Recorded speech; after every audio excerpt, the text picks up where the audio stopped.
It was a Tuesday evening, maybe around 7:30, when everything started to feel just a bit too quiet. Not the kind of quiet you enjoy after a long day, more like the eerie stillness before something bad happens. I was sitting on the edge of the bed, trying to remember if I had paid the electric bill or not, when Emily walked in carrying this navy blue jacket that didn't belong to either of us. She held it like it was just a normal thing, slung over one arm while casually tossing her purse on the chair next to the dresser. The weird part wasn't just that I didn't recognize the jacket, it was that she didn't say a word about it. No mention of someone leaving it behind, no joke about how it wasn't her size. Just silence, and then this quick shuffle to the coat closet in the hallway where she hung it without even pausing. That's when my stomach did this small turn, just enough for me to stop pretending everything was normal. "Hey," I called out, trying to keep my voice even. "Whose jacket is that?" She didn't even look back when she answered. "Oh, one of the guys from work left it in my car after lunch. I told him I'd bring it tomorrow." I nodded slowly, not because I believed her, but because I was stalling. I got up and walked into the hallway after she left the room and opened the closet as soon as I heard the bathroom door close. It was a man's jacket, obviously, good quality, tailored, expensive in a way most guys in her office didn't dress. I'm not even into fashion, and I could tell that thing cost more than anything hanging in my half of the closet.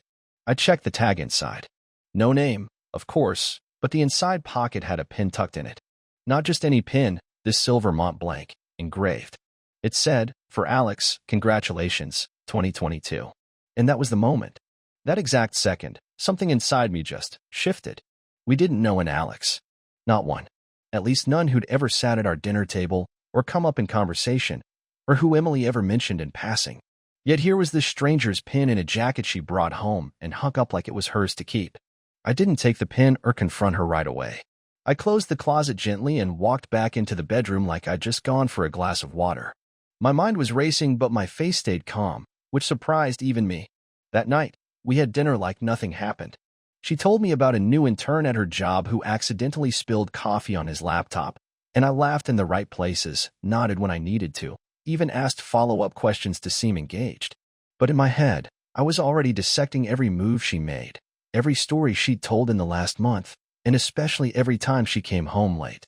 That jacket changed everything, not because it was undeniable proof, hell, it could have still been innocent, but because it was real.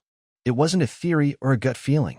It was an object, something tangible that didn't fit in our lives, and she tried to make it disappear like I wouldn't notice.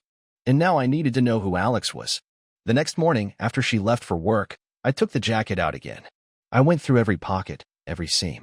In the other inside pocket was a crumpled parking stub for a hotel garage downtown, dated last Thursday, 8:47 p.m. That alone wouldn't have meant much if she hadn't told me she was working late that exact night because a client from San Diego had flown in and they needed her to prep a last-minute pitch. She said she got home around 10:30 because traffic was bad. I believed her. We watched an episode of that show she liked before bed. I remember her yawning halfway through it, her head on my shoulder. She was wearing that perfume again that night, the one she said she stopped using because it gave her migraines. I asked her about it, jokingly, like, "Hey, didn't you ban that scent?" And she laughed it off, saying she found a half-empty bottle in her drawer and figured, why not? I didn't think anything of it. But now, with the jacket in one hand and the parking stub in the other, all those little things were beginning to pile up like bricks on my chest. When she got home that evening, I made a point not to ask about the jacket again. I wanted to see if she'd bring it up. If she'd say something like, "Oh yeah, Alex came by and picked up his jacket." But she didn't. Instead, she said she was exhausted, microwaved some leftover pasta, and went straight to bed with a heating pad for her tense shoulders. I sat in the living room with the dog, flipping through a book I wasn't reading, and stared at the closet door like it was hiding a ghost. It wasn't that I caught her yet. Not fully. But something had started unraveling, and I was going to follow the thread wherever it led. It wasn't like I woke up the next morning with a brilliant plan or some dramatic shift in energy. I was just tired of pretending nothing was wrong. After she left for work, I didn't even shower or eat. I went straight for her laptop. She usually worked on her work-issued MacBook, but I knew she had an old personal one in the drawer of her nightstand that she hadn't touched in months. I wasn't sure if it would even turn on, but it did. It was slow and beat up. The battery had 12% left, but it still booted up. No password. That was my first real stroke of luck. I sat down on the edge of the bed and opened her email. Nothing useful. Some newsletters, random spam, a few order confirmations. I clicked through folders without a plan. Her browser history was mostly clean, too clean. It was the kind of clean that screams someone's hiding something. That's when I checked her downloads folder, and that's where it started. There was a folder inside labeled Presentation Assets with a bunch of files that didn't match anything work-related. The first one I opened was a picture of her sitting on a hotel bed, smiling. She was wearing a dress I'd never seen, holding a glass of wine, and looking into the camera like she was on vacation. Except she hadn't gone anywhere. I knew every trip she'd taken in the last year. I checked the file's metadata. It was taken on her birthday 3 months ago. She told me she was working late that night, and I'd bought her favorite cake to surprise her when she got home. She showed up at nearly midnight with flowers from a coworker and an excuse about a last-minute meeting and a delayed Uber. I bought it. I even felt guilty for being slightly annoyed. Seeing that picture made my jaw clench so hard it started to hurt. I opened more files. A short video. Her voice laughing softly as a man off camera said something I couldn't quite hear. She looked relaxed, comfortable, familiar in a way she hadn't looked with me in months. Then I found a screenshot of a hotel confirmation email. Not forwarded, not emailed to her account, but saved as a file. It was a booking at a boutique hotel downtown, not the kind you use for business trips. The kind with mood lighting and bathrobes. The name on the reservation was Alex D., and her name was listed as the guest. The date matched the parking stub. I sat there staring at the screen with this buzzing in my ears, like my body knew something before my brain could fully process it. I wasn't just suspicious anymore. This wasn't about strange behavior or mismatched perfume. This was evidence. Solid, real, humiliating evidence. I didn't throw anything or yell. I didn't cry or collapse onto the floor like people do in movies.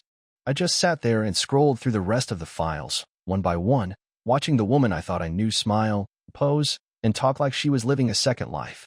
When I closed the laptop, I didn't feel like myself anymore. I didn't know what version of me I was now, but it wasn't the same guy who'd walked her to the car that morning and kissed her goodbye. That night, I didn't say anything. I acted normal. I helped Jake with his science project, microwaved frozen lasagna, even watched an episode of that cooking show she liked. She made some comment about the host being smug, and I agreed, pretending I wasn't picturing her lying to me 3 months ago while sitting in a hotel room with Alex. I wanted to scream at her right there, but instead I smiled. I waited until she went to bed and then sat on the couch for hours, just staring at the TV without turning it on. The next day, I followed her. I told her I had to run errands, but instead, I waited in the parking lot near her office. She usually had a routine, coffee at the place across the street, lunch at the deli 2 blocks over. But that day, she took a walk around 11:30, got into her car, and drove away. I followed at a distance, keeping 2 cars between us. My hands were shaking the whole time, not because I was scared, but because I knew exactly what was coming. She drove 15 minutes to a quiet part of town with a few cafes and some overpriced condos.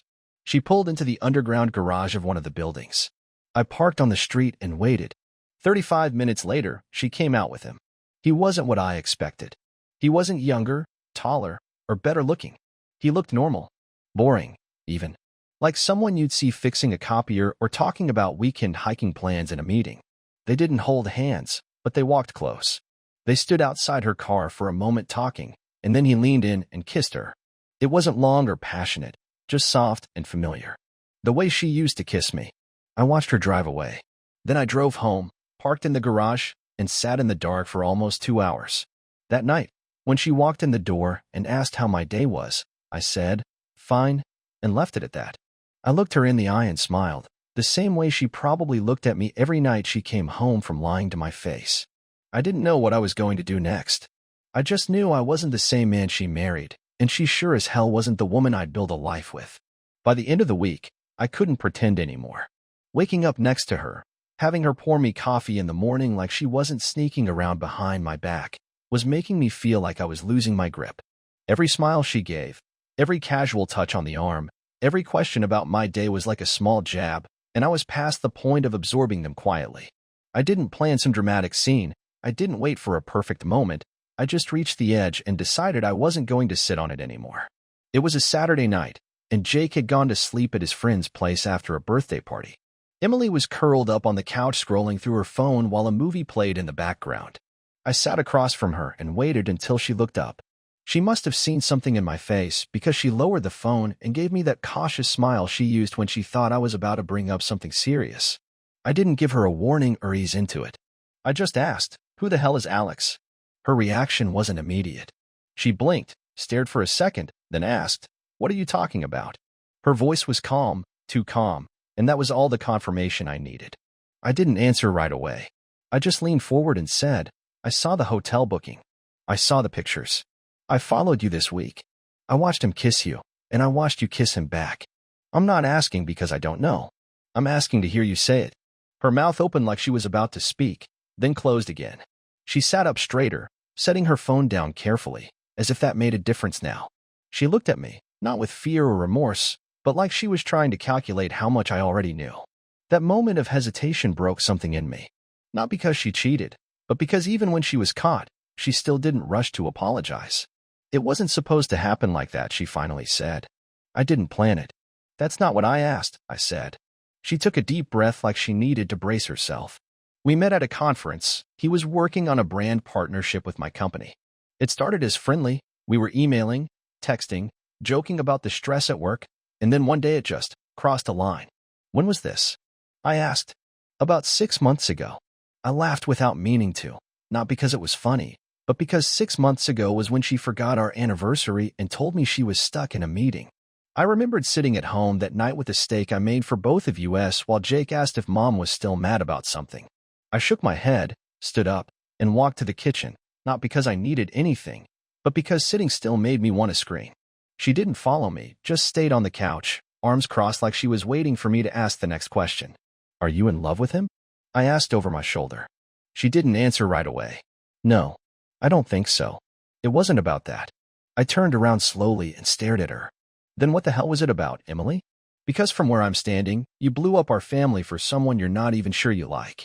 She stood now, walked into the kitchen, and leaned against the island like she needed the support. "I didn't blow anything up, Mark.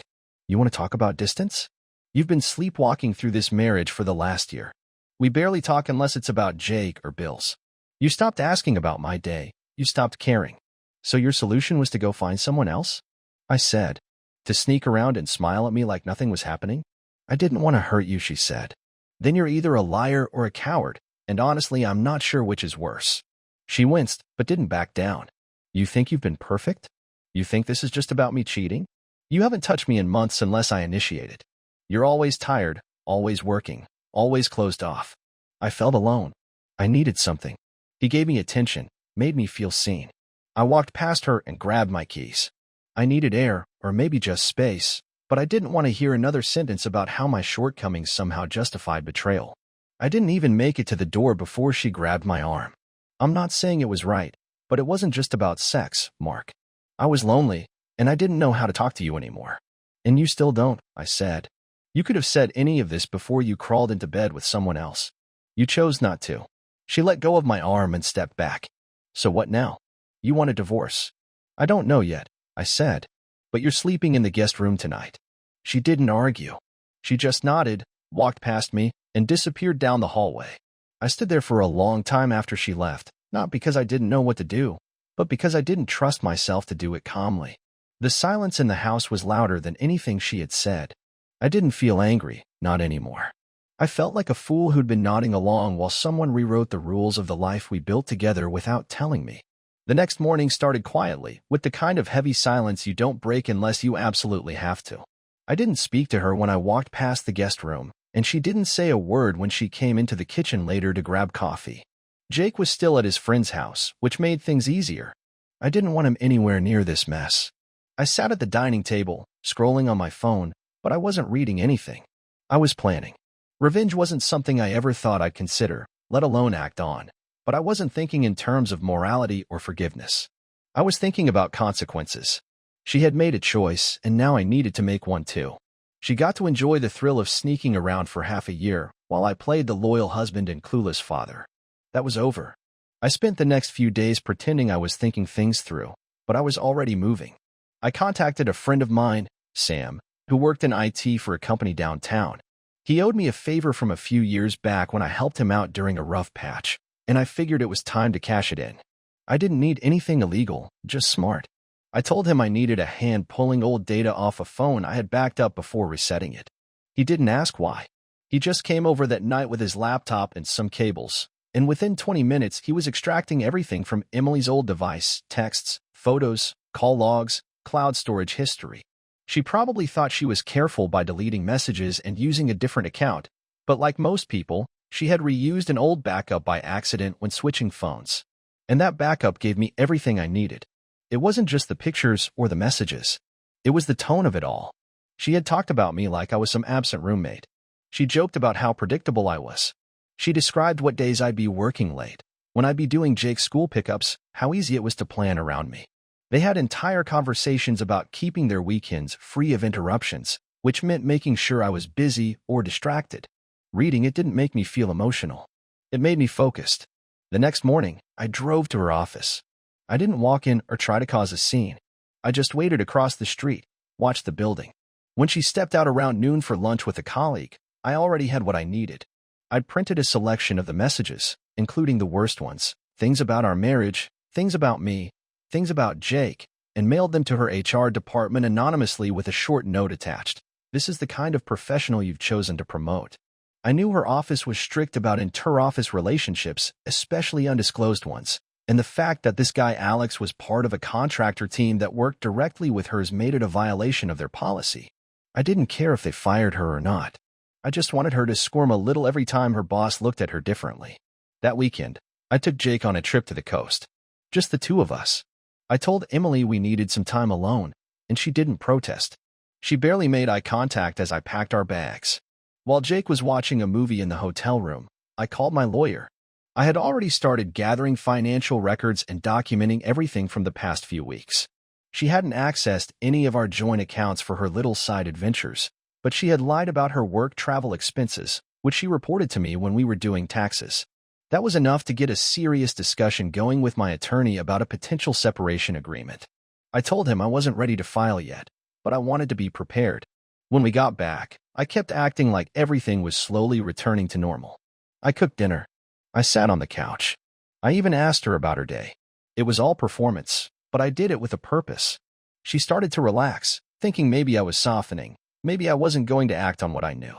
Meanwhile, I sent all the screenshots of her messages with Alex to her sister, who had always defended her as some saint of a woman who could never do anything wrong. She called me 2 hours later in disbelief. I didn't even need to say anything. I just let the silence confirm it all. A week later, I told Emily I had been thinking a lot and wanted to have an honest conversation. We sat on the back porch. She looked hopeful.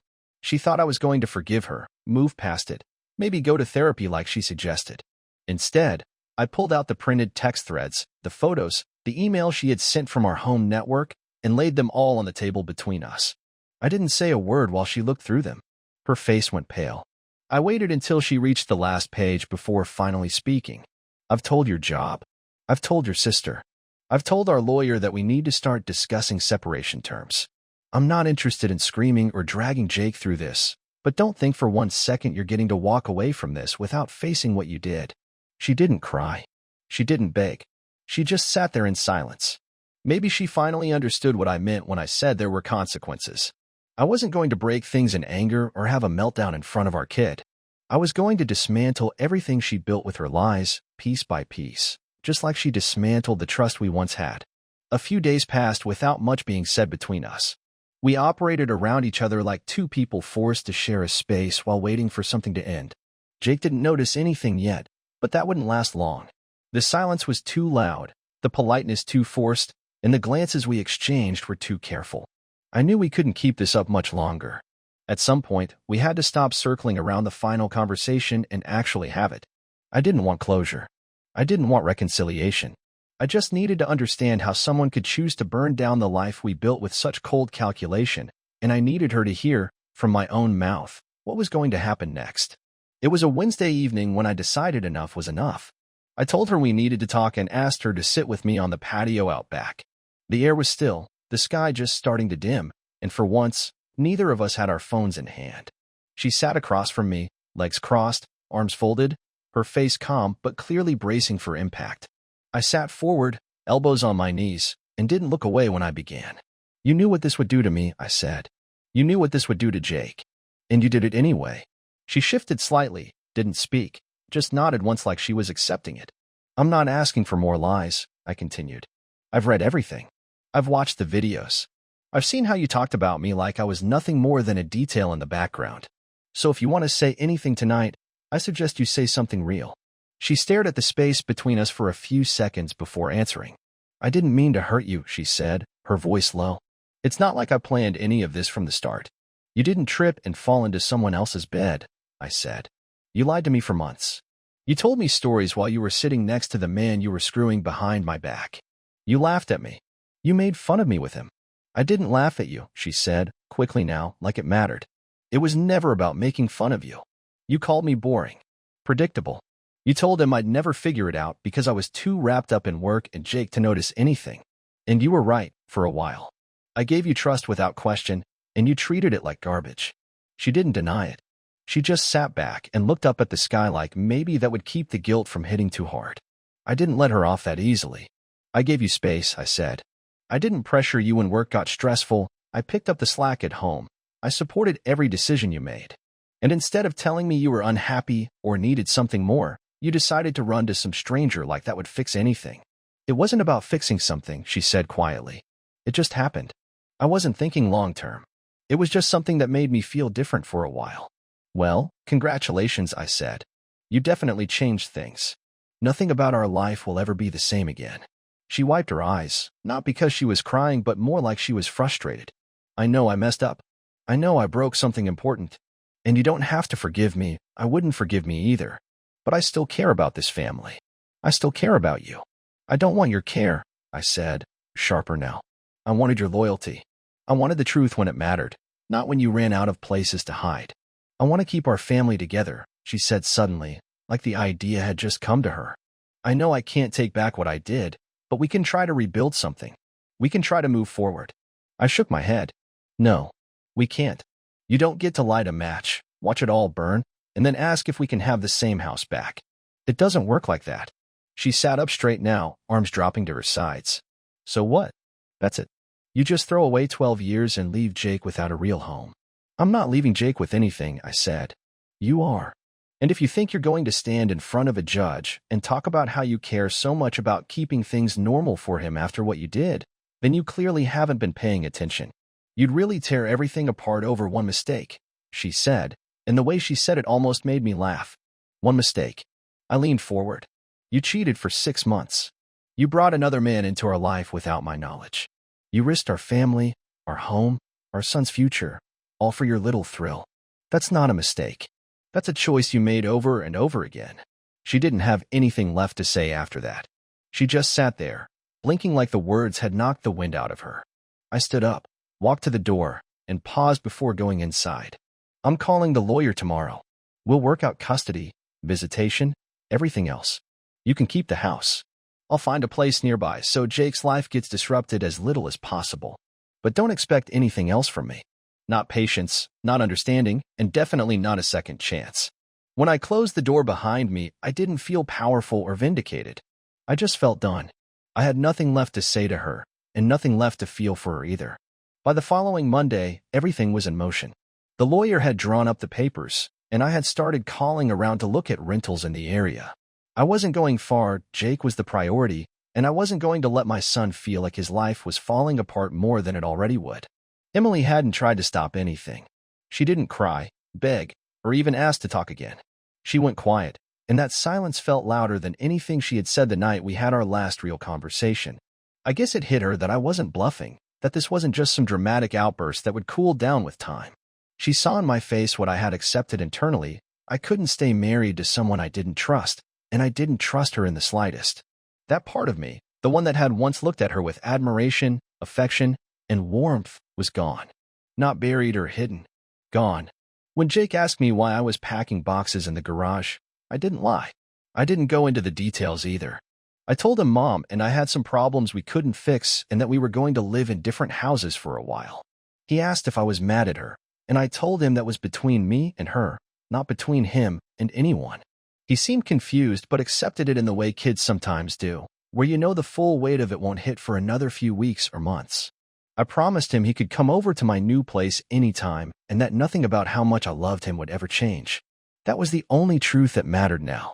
The house, once it was decided she'd keep it, didn't feel like home anymore. I slept in the guest room the remaining nights while I looked for a small two-bedroom place. I didn't argue with her about the furniture, the dishes, or even the stupid throw pillows she always liked. She could keep all of it. I didn't need any of it. The things that used to define our life together didn't mean anything to me anymore. I just wanted a space that was mine, quiet, and clear of the constant reminder that the person I shared my life with had no issue throwing it all away. When I moved into the new apartment, it was empty and quiet, but I didn't feel alone. I felt free. That sounds dramatic, but it was simple, really. No more pretending. No more guessing. No more looking over my shoulder or wondering if I was being lied to. I could breathe without thinking about where she was or who she was texting. I could cook dinner without trying to read her mood or wondering if she was pretending to be tired just to avoid being close to me. I didn't have to keep track of anything anymore, and that clarity felt better than I expected. A few nights after I moved in, she called. It wasn't about the divorce or logistics or anything practical. She said she wanted to talk. I didn't say no, but I told her I wasn't going to drive back to the house. She asked if we could meet somewhere neutral. We ended up sitting in her car outside a coffee shop after hours, neither of us bothering to go inside. She looked tired, not physically, but like she had finally run out of whatever kept her going all those months she was lying. I didn't feel angry seeing her, just distant. I've been trying to figure out when I stopped caring about the risk, she said, staring out the windshield. And I can't find the moment. It just kind of happened. I didn't respond. I let her speak. I don't know if I was bored or broken or just selfish, maybe all three, she continued. I know you don't care anymore, and you shouldn't. I just thought maybe you'd want to know that it wasn't about hating you. It wasn't because you weren't enough. It doesn't matter why you did it, I said. You made your choice. You lived in it. You kept it going every day you came home and looked me in the eye. I know, she said. That's the part that keeps me up now. You should have thought about that before it got to this point, I said. You had 100 chances to stop. You didn't. She nodded slowly. I don't expect us to be friends, but I hope someday we can talk without all this between us. Maybe, I said, but not now. Right now, I need to live in the space you left behind. We sat in silence for a few minutes before she finally said, I'm sorry. I nodded and got out of the car. I didn't look back. I walked to mine, drove home, and slept better than I had in months. It's been 3 weeks since that conversation. Jake comes over every weekend and stays some weeknights when it fits his schedule. We build Lego sets, play video games, and watch movies I've seen a dozen times just because he laughs so hard during them. I've started running again, something I hadn't done in years. I don't talk about her unless Jake brings her up, and even then I keep it neutral. She's his mom, and nothing she did to me changes that. What I've learned is this: people will fail you, sometimes in ways you didn't think they were capable of. The person you trust most can become a stranger in the same house, and love doesn't protect you from betrayal. But once you see the truth, you have two choices: stay in denial or get out. I got out. I'm still angry some days, still hurt, still working through the reality of what happened. But I'm not stuck. I'm moving forward, one day at a time, and that's enough for now.